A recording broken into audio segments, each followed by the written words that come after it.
telecom logistics as well as on transportation and inbound logistics. Now the second part of my work, about 20 to 25% time goes into not connecting vehicles but connecting people via knowledge management portal. We have something called as creating a knowledge management, retaining the knowledge inside the company once the employee leaves, or even when there is an employee or a bunch of employees.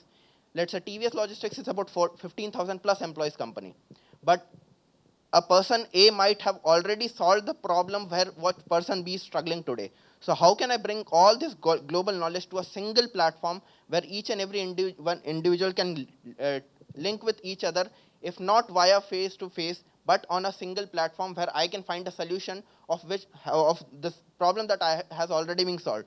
So I did not reinvent the wheel entirely once again. So it saves a lot of time and energy and the company's resources as well. The third, like about 5 to 10% of my job is mostly into predictive analytics, predictive maintenance and predictive analytics as such. So coming from the DMD's office, we look for the potential customers that can be coming into our picture. We don't go by predictive analytics. I do not mean that only predicting what we need to do with a machine or the equipment, but prediction can also happen with which customer should we target, or which firm we should go for an acquisition or a merger to.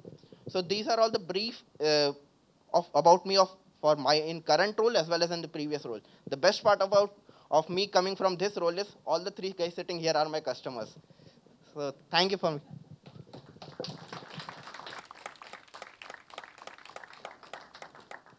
Thank you. Thanks a lot. Carrying this discussion forward, as we are here in one of the premier institutes in India, I would ask our seniors to tell us that whether can we, the industries, you guys represent the industries, so how much to the extent can the industries coordinate with the academics, academia, and develop some disruptions in the automobile sector? And are the IO companies looking forward to it, and in which manner?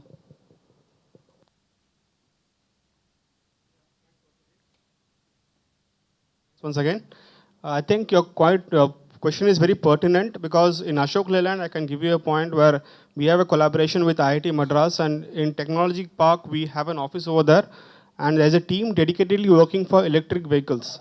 So as Divakar said, 2020 will be probably the year where BS6 comes in, but I guess BS6 will not be implemented in a full flow because of EGR plus SCR technology we're talking about. We'll go to electric vehicles in a very faster way. I mean, the speed at which we go to electric vehicles will be much faster. Battery issues are there. So our company is basically looking at ways and solutions of how to circumvent that battery issues and offer an electric vehicle which is emission-free vehicle to the customers. So one of the ideas which came through was on mobile charging. Like we have induction charging where you don't have to plug a mobile to get charged. So similarly, a vehicle which travels on the road can get charged while traveling on the road through induction technology. So the advantage of that will be the battery will be smaller in size. I don't require much. Basically, battery and the demands of battery will be less. So these are the technologies which Ashok Leyland is working for, and they're collaborating with IIT Madras to make that happen. Okay.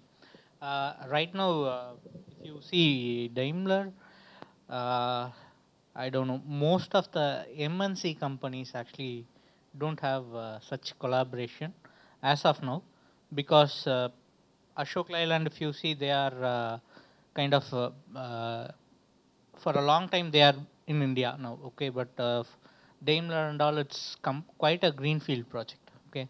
Maybe in future, I think they can do something, but what I came to know from our HR per se is, in few of the means they are looking for the knowledge capital, means good resources from the colleges, okay.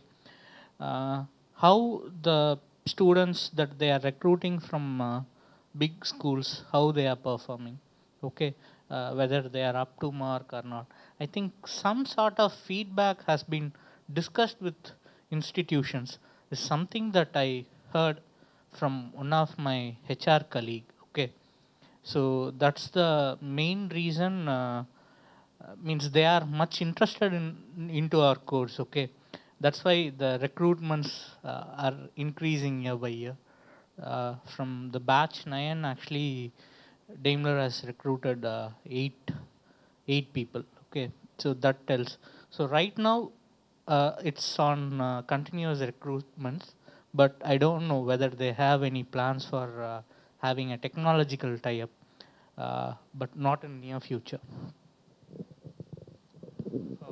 I don't have much to say on this, but then as far as I have observed over the years, for an organization which has a strong HR policy on their employee development in terms of their own academics or their own self-development, those organizations have good tie-up with premier institutes across the country.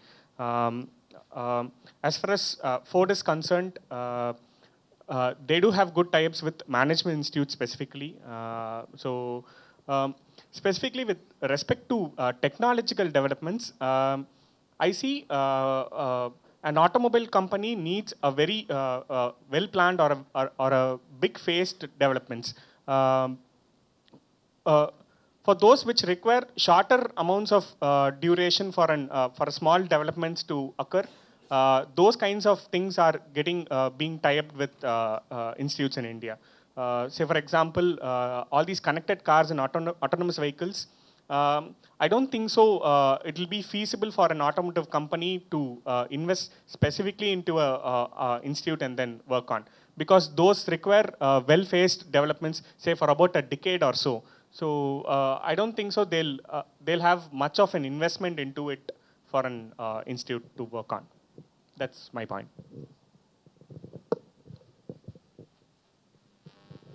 So if I were to divide this question into two parts, one is the technology front and the management front.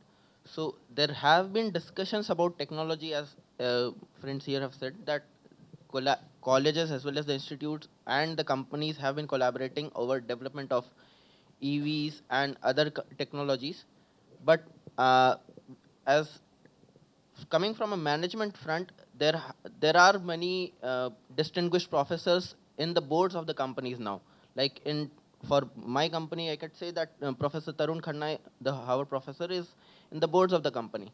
Now, him being there and him collaborating with the employees, contacting with the employees on how to develop the vision and to execute that vision forward at a macro level, and how can the person, the very definition of VLM, how can a person see 10 years down the line?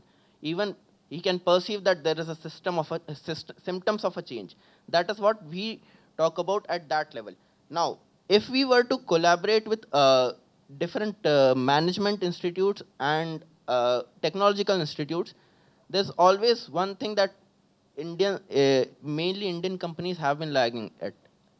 From where we see it and from what the discussions have been at IIT Madras, you might have already heard about it, that we do not collaborate with Indian institutes so much as we collaborate with foreign institutes, mainly on the technology front. But yes, that has been changing, as here people have already told that.